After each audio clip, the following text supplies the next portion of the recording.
글로벌 증시에 영향을 주고 있는 여러 가지 요인들 살펴보면서 특징주까지 확인해보는 시간입니다. 굿모닝 마켓 인사이트, 오늘도 로제타 투자자문 최진석 포트폴리오 팀장 함께하겠습니다. 어서 오세요. 안녕하십니까. 네, 안녕하세요. 이 정도 속도라면 큰 폭은 아니지만 또다시 사상 최고가를 경신하면서 마감될 것으로 보이는데, 자, 먼저 미국 증시 판단부터 한번 내려주세요. 일단은 이제 미중 무역 협상과 관련해서 요즘에 나오는 뉴스는 상당히 좀 긍정적인 뉴스 일색이죠. 그렇죠. 그런 흐름이 오늘도 좀 지속이 됐고 그런 모습들이 증시를 좀 소폭이나마 다시 한번 좀 사상 최고치로 지금 이끌고 있는 것 같은데, 일단 이제 중국 상무부에서 양측이 1차 무역 합의를 위한 대화를 지속하는 데 합의했다라고 발표를 했습니다. 여기에 또 류어 중국 부총리가 로버트 라이트하이저 미 무역대표부 대표 그리고 스티븐 무르신 재무장관과 전화 통화를 했고, 신화통신에서는 이제 핵심 문제 해결에 대한 논의를 진행했다고 했거든요. 이게 이제 어제 나왔던, 아니면 일요일에 이제 중국이 발표를 했죠. 어제 나왔던 이제 이슈였던 중국의 지식재산권 이 보호 강화 방안, 이런 부분들과 함께 이 보조금 문제라든지 아니면 여러 가지 좀 민감한 사안에 대한 좀 논의가 진행이 되고 있다. 이런 부분들이 좀 확인이 됐고요. 그리고 이제 도널드 트럼프 미 대통령 역시도 무역 협상 타결을 위한 마지막 피치를 올리는 중이라고 발언을 했습니다. 네. 물론 이제 트럼프가 홍콩 시위를 다소 좀 옹호하는 발언을 하면서 이 부분에 대해서는 좀 긴장감을 유지시키기는 했지만은, 최근에 나오는 이제 무역 관련 뉴스 플로우가 워낙에 한 목소리로 좀 좋다 보니까 그러니까요. 증시도 못 오를 이유가 없겠죠. 예전에는 이제 혼란스러운 분위기도 있었는데 한쪽에서는 괜찮다고 하고 한쪽에서는 아니라고 하고, 그런데 네. 이제 요즘에는 미국, 중국 그리고 관계자들 가릴 것 없이 다들 괜찮다고 맞습니다. 하니까 시장에서는 분위기가 계속 좋은 것 같습니다. 또 업종별로 살펴보자면 블랙 프라이데이를 앞두고 유통주들이 좀 좋았던 것 같기도 해요. 맞습니다. 이 무역 호재가 계속해서 나온 것에 비한다면은 지수 변동성은 다소 좀 제한적이지 않았습니까? 네. 역시 계속적인 신고점 경신에 대한 부담은 좀 있는 모양새였고, 업종별로 그러면서 흐름이 다소 좀 엇갈리는 모양새였는데, 오늘 이제 경기 소비재 그리고 비경기 소비재 모두 다 시장을 아웃퍼폼을 했고요. 그리고 이제 대표적인 소매 업종의 이 ETF, XRT 같은 경우에도 오늘 한 1% 내외로 좀 상승을 했습니다. 일단은 이제 FY 2020년도 3분기, 그러니까 19년도 8월에서 10월까지의 실적이 상당히 좋게 발표가 된 베스트바이가 이제 섹터 전체 분위기를 좀 살렸다라고 말씀을 드릴 수가 있겠는데요. 이 기업의 이제 실적부터 좀 말씀을 드리도록 하겠습니다. 수치로 이제 살펴보면은 컨센서스가 1.03달러, EPS 기준으로 그랬는데 1.13달러로 상당히 좀 좋게 나왔고요. 매출이 이제 97.1억 달러의 컨센서스를 넘어서는 97.6억 달러로 나왔는데, 이 기업과 관련해서는 이제 지난 석 달간 EPS 전망치에 대한 상향 조정이 20건, 하향 조정이 단 한 건이었습니다. 네. 근데 반면에 매출 같은 경우에는 상향 조정이 한 건이고 하향 조정이 18건이었거든요. 이만큼 좀 매출 증가세가 좀 둔화하지 않을까, 아니면은 오히려 좀 역성장을 하지 않을까, 이런 우려가 있었는데, 우려와는 달리 이제 두 수치 모두 상당히 좀 좋게 나오면서 결국은 오늘 주가가 한 10% 정도 좀 그러네요. 상승하고 있고, 와. 소매 섹터 전체 분위기도 좀 많이 살렸습니다. 지금은 한 9.4% 정도 크게 오르고 있습니다. 네. 자, 베스트바이는 우리나라 업체에 비교하면 어디 정도로 볼 수가 있을까요? 하이마트 요 정도인가요? 네, 전자제품 하이마트나 주로 맞습니다. 삼성 디지털 플라자 네네. 이렇게 좀 그 볼 수가 있을 정도? 것 같은데, 그렇다면 이제 관세 영향이 좀 직접적이었을 것 같은데요. 예전에도 제가 이 베스트바이에 대해서 잠깐 얘기를 드리면서 은근히 무역 관련주다 이런 네네. 말씀을 드렸거든요. 그 이유가 말씀을 해주셨듯이 이 그림을 보면서 말씀을 드리면은 베스트바이의 이제 매출 비중이 상당히 이제 컴퓨터나 휴대전화가 45%나 됐고요. 그리고 소비자 전자제품이 34%나 됩니다. 그러다 보니까 이 무역 관련주로 이 분류가 되고, 그리고 특히 12월에 발효가 될 예정인 이 관세에 상당히 좀 많은 피해를 받을 것으로 예상되는 그런 기업입니다. 그렇죠. 근데 이제 이번에 실적 발표 후에 주가가 급등을 한 게 2020년 회계연도 전체에 대한 EPS와 동일 매장 매출 가이던스를 상향 조정을 한 덕분이거든요. 근데 이제 경영진이 관세 영향에 대해서 지난 실적 발표 때와 지금 스탠스가 동일하다, 더 나빠지지 않았다라고 얘기를 했고, 그리고 가이던스에도 관세 영향을 반영을 했다라고 얘기를 했습니다. 아. 그러다 보니까 시장에서는 그런 것까지 또 감안을 하고 준비를 하고 있는 와중에 이를 반영한 가이던스마저 좋으니까 좀 아. 많은 좀 환호 그런 반응이 나타났습니다. 그러네요. 알겠습니다. 그런데 이제 반면에 좀 다른 기업 이야기인데 관세의 악영향에 대해서 좀 하소연을 했던 기업이 있다면서요? 맞습니다. 그러다 보니까 소비 관련해서도 다소 좀 아직은 혼재 양상이다 이런 얘기들이 그래도 나오는 건데요. 네네. 달러트리라는 기업입니다. 뭐 하는 기업이에요, 여기는? 이 달러 제너럴 뭐 이런 기업도 네, 있고 네. 미국에서 우리나라로 치면 이제 천냥마트 그러니까 저가 네, 이 네. 소매 업체가 되겠는데 달러트리 역시도 2020년 회계연도 3분기 19년도 8월에서 10월에 실적을 발표를 하면서 관세에 따른 그러니까 당분기가 되겠죠. 4분기의 제조 원가에서 1,900만 달러 손해를 볼 것이다. 그러면서 EPS가 0.06달러 손해를 볼 것이다라고 얘기를 했고 그러면서 주가가 한 15% 이상 급락을 했거든요. 이런 부분들이 아직까지도 업체별로는 다소 좀 엇갈린 그런 준비 과정 아니면은 영향이 예상되고 있다는 점을 뒷받침해주고 그리고 오늘 11월 컨퍼런스 보드의 이제 소비자 신뢰 지수도 4개월 연속 하락했고 또 컨센서스를 하회했기 때문에 소비와 관련해서 물론 기대감이 좀 더 큰 거는 사실이지만은 네. 좀 불안감을 유지시키는 그런 재료도 오늘 존재를 했습니다. 그러네요. 뭐 기업별로도 좀 다른 모습을 보이고 있기도 네. 하고요. 자, 어제 이야기를 해주셨던 것처럼 추수감사절이 끼어 있는 주간에는 증시의 흐름도 좋다고 했었잖아요. 근데 그러면 그게 이제 연말 쇼핑 시즌까지의 기대감도 함께 포함이 되어 있는 거겠네요. 어떻게 본다면 그럴 수가 있겠죠. 그리고 오늘 같은 경우도 어쨌든 소비 관련된 업종이 시장을 전체를 좀 이끌었으니까요. 이 29일 금요일이 블랙 프라이데이거든요. 근데 이제 추수감사절에서 크리스마스까지를 이제 통상적으로 미국에서 연말 쇼핑 시즌이라고 얘기를 합니다. 근데 이 기간이 올해 26일로 지난해 32일 대비해서 좀 짧습니다. 그러다 보니까 다소 좀 기대감을 약화시키는 그런 요인인데요. 하지만 이 미국의 전미 소매협회 같은 경우에는 11월 1일부터 12월 31일까지를 연말 쇼핑 시즌으로 간주하거든요. 네. 근데 그림을 보시면은 올해 매출이 상당히 좋을 것으로 좀 예상을 하고 있습니다. 올해 이제 매출 증가율이 전년 대비해서 4%로 나타나면서 전년의 2%에 비해서 큰 폭으로 좀 반등을 하고 예년의 수준을 좀 회복할 것이다라고 기대를 하고 있거든요. 여기 이제 총 매출액 같은 경우에도 7,279억에서 7,307억 달러 그리고 1인당 평균 지출액도 1,047.83달러로 예상을 하면서 어떻게 본다면은 기간이 짧아졌음에도 불구하고 네. 일단 전미 소매업 협회에서는 상당히 이번 연말 쇼핑 시즌에 대한 기대감을 높게 제시하고 있습니다. 한 명당 그래도 못해도 한 120만 원 정도는 쓸 거다라는 거네요.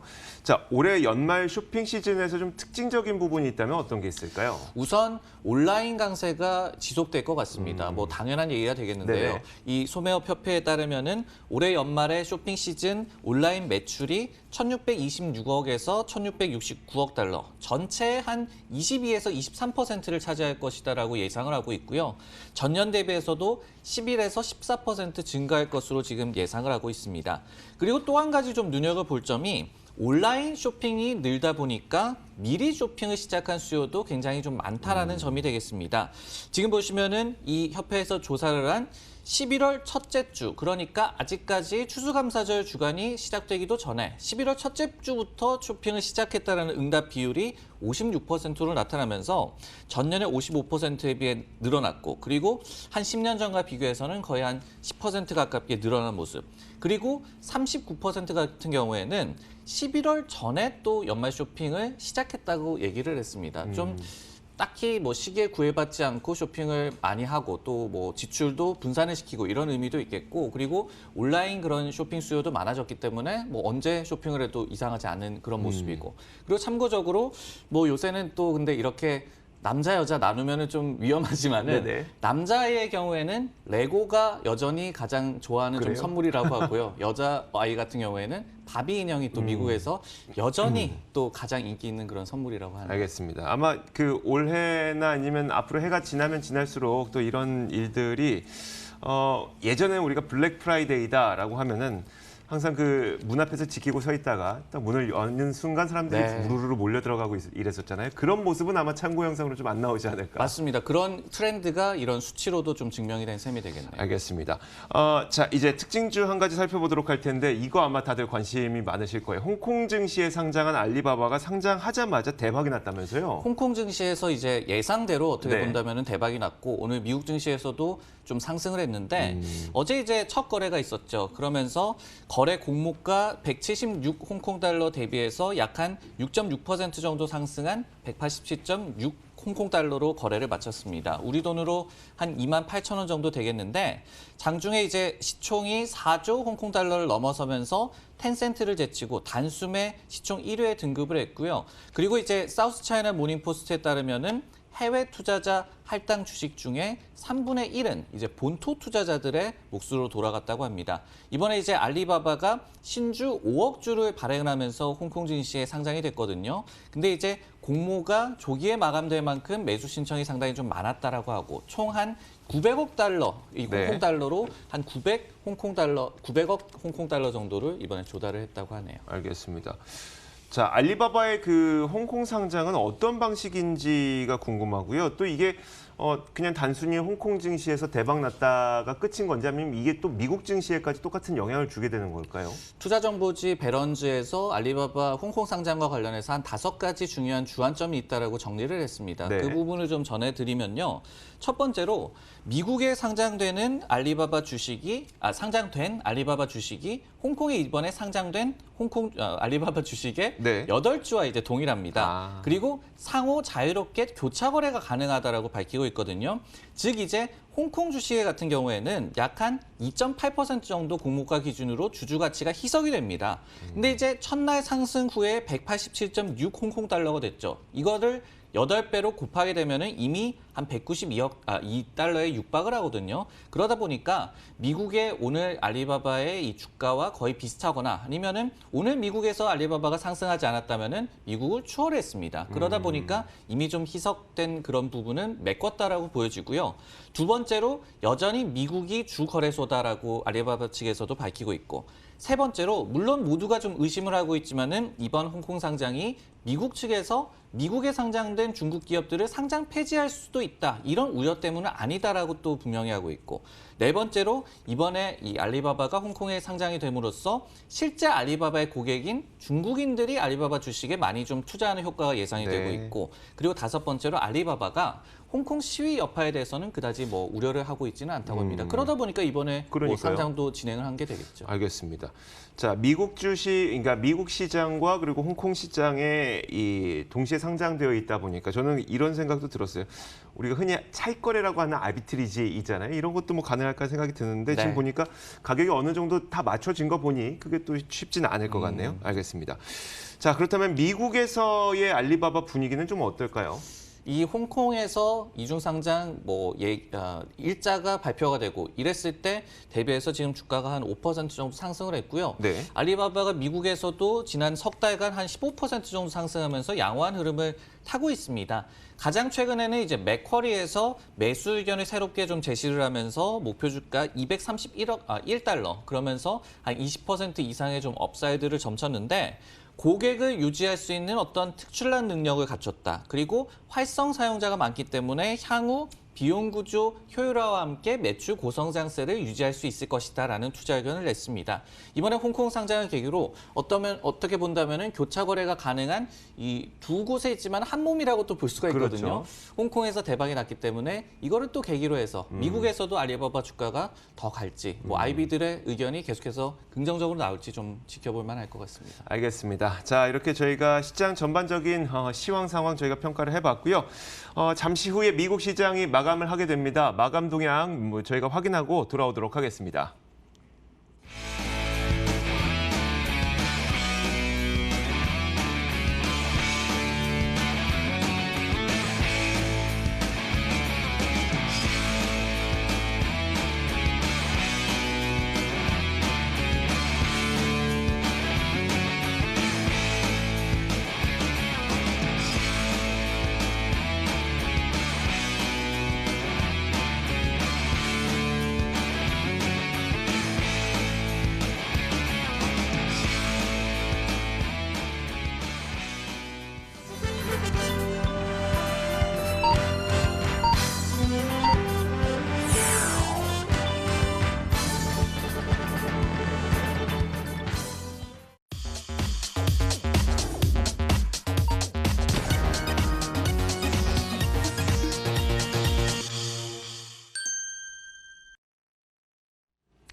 11월 26일 화요일 미국 시장이 모두 다 마감이 됐습니다. 저희가 장중에 비해서 상승 탄력이 조금 더 확대된 채 이 상승 탄력을 더 높이면서 시장이 마감됐는데요.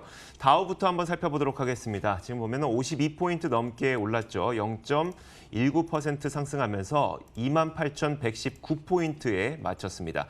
자, 이어서 나스닥 지수도 한번 보도록 하겠습니다. 비슷한 상승 탄력이네요. 마찬가지로 장 막판에 조금 더 탄력이 늘어난 모습이고요. 0.18% 오르면서 8,647.93에 오늘 시장을 마쳤습니다. 자, S&P 500도 0.2% 정도 거의 비슷한 수준입니다. 6.73포인트 오르면서 3,140.38포인트에 오늘 시장을 마쳤습니다. 자, 보자면 금 가격도 올랐고요. 채권 금리가 좀 내리면서 채권에 대한 수요도 좀 있었고, 증시에 대한 수요도 좀 있고, 좀 이렇게 요즘에는 이런 모양새인 것 같아요.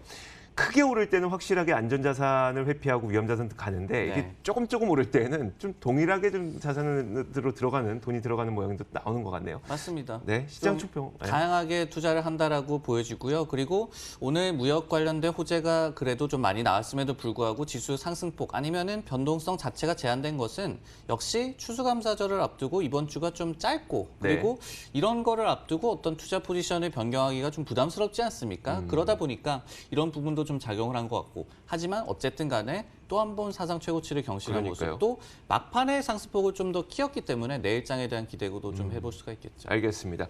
자, 저희가 좀 업종별로 이야기를 나눠보도록 하겠습니다. 업종 지도를 펴놓고 어떤 업종과 어떤 종목이 잘 갔는지 한번 살펴볼까요? 오늘 업종 같은 경우에는 앞서서도 말씀을 드렸지만 소비 관련된 업종이 좋았던 반면에 이제 하락한 업종이 대표적으로 에너지, 그리고 금융, 그리고 헬스케어 정도가 되겠습니다. 지금 보시면은 에너지 부문에 상당히 좀 빨간불이 많이 들어와 있는 모습을 확인하실 수가 있는데요. 유가가 또 상승했음에도 불구하고 이 에너지 기업들의 주가는 좀 소폭 하락세를 면치 못하는 그런 모습이 나왔고, 그리고 이제 금융업종 같은 경우에는 지금 전에 말씀을 해주셨지만은 국채금리가 오늘 좀 내렸습니다. 그러다 보니까 은행권에서는 당연히 좀 수익성 악화에 대한 우려감이 다시 한번 불러일으켜지면서 좀 부진한 모습이 그런 나타났고요. 그리고 이제 종목으로 한번 본다면은 오늘 이제 디즈니의 주가가 또 한 번 올랐습니다. 한 1% 좀 넘게 좀 올랐는데 최근에 이제 겨울왕국 2 대박에 대한 얘기도 어제 드렸고 그리고 이제 투자 의견 측면에서도 계속해서 어떤 매수 커버리지를 제시한다든지 오늘 같은 경우에도 매수 커버리지를 제시하면서 상당히 경쟁업체 대비해서 우위에 서 있다 이런 코멘트가 나오기도 했습니다.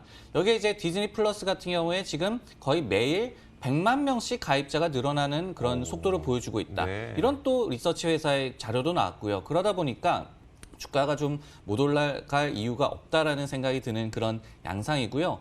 아마존 같은 경우에 최근에 좀 이 주목도가 떨어지는 그런 양상이었는데 이 소비 업체들의 어떤 이 실적이 좋고 그리고 주가도 오르고 이런 부분에 역시 전자상거래 1인자의 아마존도 좀 주가를 많이 좀 끌어올렸고요. 장중에 어떻게 본다면은 투자 의견, 목표 주가 하향 소식이 나왔음에도 불구하고 그다지 하락폭을 늘리지는 않고 상승폭을 줄이지는 않고 아마존도 오늘 간만에 좀 큰 폭으로 올랐습니다. 네, 알겠습니다. 자, 이런 특징을 보였던 2019년 11월 26일 화요일 미국 시장이 모두 다 마감이 됐습니다. 자, 지금까지 이분과 함께 이야기 나눠봤습니다. 로제타 투자자문 최진석 포트폴리오 팀장이었습니다. 고맙습니다. 네, 고맙습니다.